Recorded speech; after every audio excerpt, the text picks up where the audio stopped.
మనోజ్, నువ్వు నా బిడ్డవి.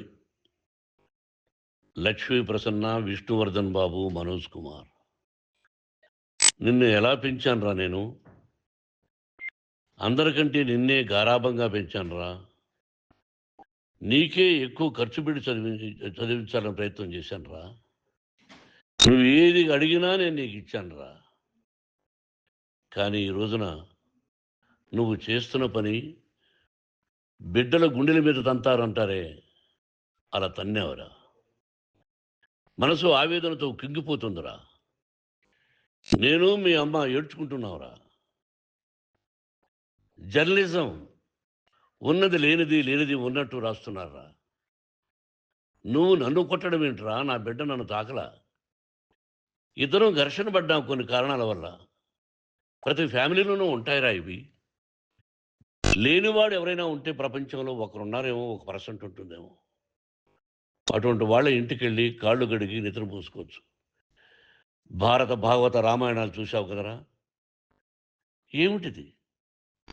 మీ అమ్మ ఎంత కుమిలిపోతుంది ఈ రోజున హాస్పిటల్ చేరింది. నీ వల్ల హాస్పిటల్ చేరుతాను. చూడు మనోజ్, నీకన్నీ ఇచ్చిన ఈ రోజున నువ్వు నా గుండెల మీద తనడమే కాకుండా అపకీర్తి తీసుకొచ్చావు. ఏదేదో రాశావు, ఏదేదో చెప్తున్నావు. కొంతమంది జర్నలిస్టులు ఉన్నది లేనిది, లేనిది ఉన్నట్టు రాసేవాళ్ళ తత్వం వాళ్ళకి. ఎందుకంటే టీఆర్పీ పెరగాలి. ఇది వాళ్ళ నైజం. మనం మార్చలేము. వాళ్ళందరి మీద మన కోర్టుకు వెళ్ళలేము. వాక్ స్వాతంత్రం అంటారు, ప్రజాస్వామ్యం అంటారు. ప్రజాస్వామ్యంలో కూడా కొన్ని హద్దులు ఉన్నాయి. ఇది నీకు తెలుసు అనుకున్నా. ఎంత మంచి నటుడివి నువ్వు. నీ భార్య మాటలు విని తాగుడుకు అలవాటు పడిపోయావు. వింటున్నావా మనోజ్? ఎవరిని నమ్మాలో ఎవరిని నమ్మకూడదో పరిస్థితి తీసుకొచ్చావు. విద్యాలయాలు ఎంత గొప్పవిరా. మనం 25% కులమతాలకు అతీతంగా ఫ్రీ ఎడ్యుకేషన్ ఇస్తున్నాంరా. క్యాస్ట్ అనేది తీసేసానురా 92లో ప్రాస్పెక్ట్స్లో. నువ్వు చదువుకున్నావురా. అక్కడ చదువుకున్న బిడ్డలు ఐఏఎస్, ఐపీఎస్ అయ్యారురా. ఎంతోమంది గొప్పవాళ్ళు అయ్యారురా. నువ్వు నటుడుగా ఎంతో గొప్పవాడివి. తాగుడికి అలవాడబడి నువ్వు నీ భార్య ఇంట్లో బిహేవ్ చేస్తున్న విధానం ఆ భగవంతుడు సర్వేశ్వరుడు తెలుసు. భగవంతుడు చూస్తున్నాడు రా. నేను తప్పు చేసినా, నువ్వు తప్పు చేసినా, ఎవరు తప్పు చేసినా. ఎంత అవకాశం ఇచ్చావు మాట్లాడుకునేదానికి అందరికీ. ఇన్ని సంవత్సరాల్లో మన విద్యాలయాల్లో ఒక్క తల్లి కానీ ఒక తండ్రి కానీ ఏమైనా చెప్పారా? ఆ బిడ్డలు మన బిడ్డలు రా. మీరెంతో నాకు అక్కడ ఉన్నవాడు కూడా నా కూతుర్లు, నా కుమారులు. ఎంతమందికి ఫ్రీ ఎడ్యుకేషన్ ఇస్తున్నావు. వాళ్ళ దగ్గర ఏది ఆశించలా. నువ్వు ఎందుకు ఇలా తయారైపోయావు? ఎందుకు ఇంట్లో ఉండే పని వాళ్ళందరినీ కొడుతున్నావు? పనివాడు వాడు పని చేసుకోవడానికి మన ఇంటికి వచ్చాడు రా. ఆ పనివాడిని కొట్టడం చాలా మహాపాపంరా. నేను వేరురా. నేను దండించడం వేరురా. నేను ఎవరిని ఆ చిన్న చిన్న వాళ్ళని కొట్టి అజ్జేసి ఇచ్చేసి చేయలేదురా.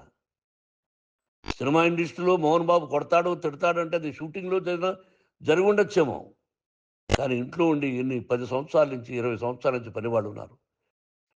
నేను ఇంట్లో లేని సమయంలో వాళ్ళందరినీ కొట్టి వాళ్ళ ఫోన్ లాక్కొని ఒకడైతే చచ్చిపోవాలి, వాడు పోలీస్ కంప్లైంట్ ఇచ్చి ఉండొచ్చు. నేను వద్దు అని వాడిని బతిమాలాడు పోలీస్ కంప్లైంట్ కూడా ఇవ్వడా. ఇంకైనా నువ్వు నీ భార్య మారి బయట ఉండండి రా అన్నాను నేను. లేదు డాడీ, తప్పు చేయలేని ఒకసారి వచ్చావు, మళ్ళీ తప్పు చేశావు, మళ్ళీ వెళ్ళావు, మళ్ళీ ఈసారి తప్పు చేయనన్నావు. ఏమండి వీడు తప్పు చేయడం అని మీ అమ్మ చెప్పింది. ఇంట్లో పెట్టుకున్నా. మళ్ళీ నువ్వు చేస్తున్నది, ప్రతిరోజు నువ్వు తాగుతున్న విధానం నీకే తెలుసు. ఇది ప్రజలు నమ్ముతారా లేదా అనవసరం నాకు. నేను నీకు చెప్తున్నా, ఇంతటితో ఫుల్ స్టాప్ పెట్టాలి. 3 రోజుల నుంచి రకరకాలుగా రాస్తున్నప్పుడు నా మనసు ఆవేదనతో ఉంది. మళ్ళీ చెప్తున్నా, Mohan Babu university is greater than temples.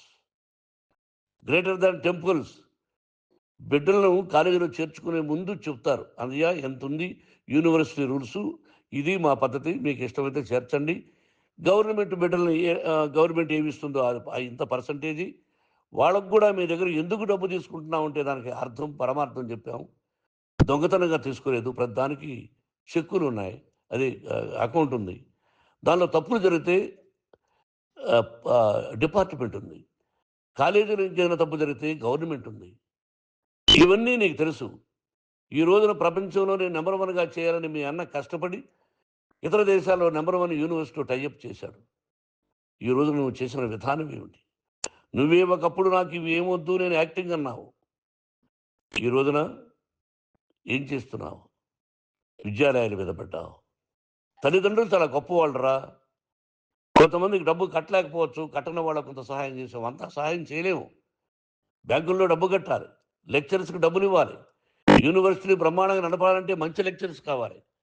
ఇయన్నీ తెలిసి చేస్తున్నావురా 32, 33 సంవత్సరాల నుంచి. అది పక్కన పెడితే అందరినీ కొట్టడానికొస్తావు. మీ అన్నం తిడతావు. ఒక వ్యక్తి వినయ్ గారనే ఆయన వ్యక్తి హెల్ప్ చేయడానికి వస్తే ఆ వినయ్ ఎవరు లజ్జాగుడికి చంపేస్తాను వాడు అన్నావు. ఇవన్నీ ఎంత తప్పురా? అంటే మీ నాన్నగారికి ఎవరు సహాయం చేయడానికి వస్తే వాళ్ళందరినీ లజ్జాగుడుకులు అంటావు. చంపేస్తానంటావు. మీ అన్నను చంపేస్తానన్నావు. చంపరా చూద్దాం మీ అన్నను నేనే అన్నా. తాకరా నీ ధైర్యం ఉంటే అన్నా. ఎంతమందిని చంపాలనుకుంటున్నావు? ఎంతమందిని చేయాలనుకుంటున్నావు? నువ్వు ఏం సాధించాలనుకుంటున్నావు? ఆలోచించుకో. ఈ ఇంట్లోకి అడుగు పెట్టడానికి నీకు అధికారం లేదు. ఇది నా కష్టార్జితం. మా నాన్నగారు రూ. 10 పైసలు కూడా ఇవ్వలేదురా. మంచి జన్మనిచ్చాడు మా నాన్నగారు. మద్రాసుకు వెళ్ళి వీధుల్లో అడుగు తిన్నానురా. ఒక పూట కూడా భోజనం లేకుండా అడుగు తిన్నానురా. న్యాయంగా మోహన్ బాబు తిడతాడు కొడతాడంటారు కానీ మోసగడనం లేదురా. నీట్ పార్లమెంటేరియన్గా బయటొచ్చానురా. నువ్వు నా పరువు ప్రఖ్యాతులు మంట కలిపావు. ఏమిటి నేను చేసిన అన్యాయం? నీకు జన్మనిచ్చాను. అదా నేను చేసిన పాపం. అందుకే ఇది నా ఇల్లు అన్నావు నువ్వు. నీ ఇల్లు కాదు. నీ కష్టార్జితంతో నువ్వు సంపాదించుకున్న ఇల్లు నీది. ఇది నా డబ్బు, నా కష్టార్జితం. నా కష్టార్జితంలో నేను పిలిస్తేనే మీరు ఇంట్లోకి రావాలి. అటువంటిది పోగొట్టుకున్నావు నువ్వు. ఆస్తులంటావా? ముగ్గురికి సమానంగా రాయాలా లేదా అది నా ఇష్టం. ఆస్తులు ఇస్తానా? లేకపోతే గంగపాలు చేస్తానా? లేకపోతే ఎవరికైనా దానధర్మాలు చేస్తానా? అది నాకు సంబంధించిందిరా. నా కష్టార్జితం రా. మీరు చేస్తున్న విధానం గుణగణాలు కావాలరా. మందు తాగచ్చురా. ఎంత తాగాలి? నేను కూడా 1 or 2 పెగ్స్ తీసుకుంటా. ఇది తప్పు కాదు, జనానికి తెలియాలి. నా డబ్బు ఇది. తాగి ఎవరిని కొట్లా. తాగి నేను తింటున్నా. అది ప్రజలకు అక్కర్లా. నేను తప్పు చేస్తేనే ప్రజలకు కావాలా. ఇవన్నీ ఉన్నాయిరా. ఇవన్నీ తెలుసుకో. జర్నలిస్ట్ సోదరులారా, మీకు నా గతాన్ని తెలుసు, నా భవిష్యత్తు, నేను ఎక్కడి నుంచి వచ్చాను కూడా మీకు తెలుసు. ఈ రోజున మీరు రాస్తున్న విధానం, నా బిడ్డ నన్ను కొట్టాడన్నారు. ఎంత తప్పు. ఈ రోజున నా బిడ్డ మీద కోపంతో అవును చెప్పచ్చు. కాదు, వాడు నా మీద చెయ్యెత్తలేదు. నేను ఘర్షణ పడ్డాం. ఘర్షణ వేరు, కొట్టుకోవడం వేరు. గాయాలతో హాస్పిటల్కి వచ్చి కుంటుకుంటుగా నడిచాడు. మళ్ళీ ఏమని పోలీస్ స్టేషన్కి వెళ్ళి చెప్పాడు. ఎవరో ఇద్దరున్నారు, వాళ్ళిద్దరూ నా మీద దాడి చేశారన్నాడు. నా ఇంట్లో పనిచేస్తున్న వ్యక్తుల గురించి పోలీస్ స్టేషన్కి వెళ్ళి చెప్పవలసిన అవసరం అతనికి లేదు, హక్కు లేదు. పోలీస్ డిపార్ట్మెంట్ కూడా తెలుసుకోవాల్సిన విషయం. నా ఇంట్లో ఉండే వర్కర్స్ మీద నేను కంప్లైంట్ ఇవ్వాలి. నువ్వు పర్మిషన్ లేకుండా నా ఇంట్లోకి నువ్వు చొరబడి ఇల్లు నాదంటూ ఇంట్లో పనిచేస్తున్న వర్కర్స్ మీద కంప్లైంట్ ఇచ్చావు. అది ఎంతవరకు పోలీసు న్యాయమో రూల్సో చూద్దాం. పోలీస్ డిపార్ట్మెంట్ ఇంటికి వచ్చింది. వాళ్ళకి రాశాను ఉత్తరం. అయ్యా, నేను సీనియర్ సిటిజన్ని, నాకు రక్షణ లేకుండా ఉంది. నా బిడ్డ వల్ల నా ఇంట్లో నుంచి నా బిడ్డను పంపించేసి ఇది నా ఇల్లని. వాళ్ళు నాకు సమాధానం ఇవ్వలేదు. ఇవ్వకపోగా ఎవరిని పట్టించుకోలేదు. ఇప్పుడు పోలీసు వాళ్ళు వచ్చి ఏమండి రూల్స్ ప్రకారం నా బిడ్డ ఇంటికి రాకూడదంటే మాకు హయ్యర్ అథారిటీ వాళ్ళు ఫోన్ చేశారు. మీరు ఎవరిని స్టాప్ చేయొద్దండి. బయట నుంచి ఎవరైనా వస్తే వాళ్ళని స్టాప్ చేయండి అన్నారు. 2 రోజుల నుంచి 10 మంది 20 మంది వస్తున్నారు. వాళ్ళు అలా చూస్తూ నిలబడ్డారు. వాళ్ళు ఫోటోలు తీసుకున్నారు. వాళ్ళ మీద మళ్ళీ వదిలేస్తున్నారు. ఎవరిని నిందించాలి? But I give respect to the police department.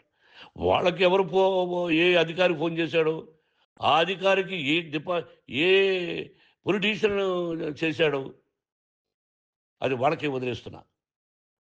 కాబట్టి వాళ్ళు పోలీస్ కంప్లైంట్ ఇచ్చినా కూడా మేము సంబంధం లేదని అంటున్నారు కాబట్టి నేను నా బిడ్డను నిన్ను నాపు చేస్తున్నా. నువ్వు ఇంట్లోకి వచ్చే అధికారం నీకు లేదు. నువ్వు వచ్చి నీ బిడ్డను తీసుకెళ్ళు. సంతోషం. నువ్వు రాలేదు, నీ బిడ్డను జాగ్రత్తగానే చూసుకుంటావు. Take care your daughter, that's all. మీ అమ్మ హాస్పిటల్లో అడ్మిట్ అయింది. రేపో ఎల్లుండో మీ అమ్మను పిలిపించి బాగైన తర్వాత ఇదిగో నువ్వు నీ కొడుకు బిడ్డను తీసుకెళ్ళి వాడికి అప్పచెప్పని చెప్తాను పోలీసు వాళ్ళ ఆధ్వర్యంలో. ఇది 100% జర్నలిస్టు సోదరులారా, పులి స్టాప్ పెట్టండి.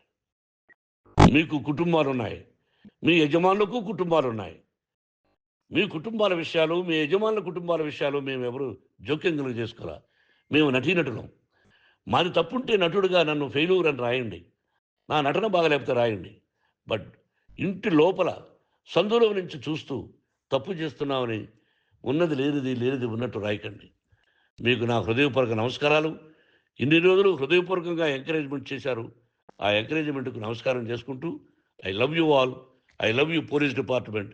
మీరు న్యాయంగా ధర్మంగా నడుచుకోండి, ఎవరికి తొత్తుల్లాగా ఉండొద్దండి అని మనవి చేసుకుంటూ నేను సెలవు తీసుకుంటాను.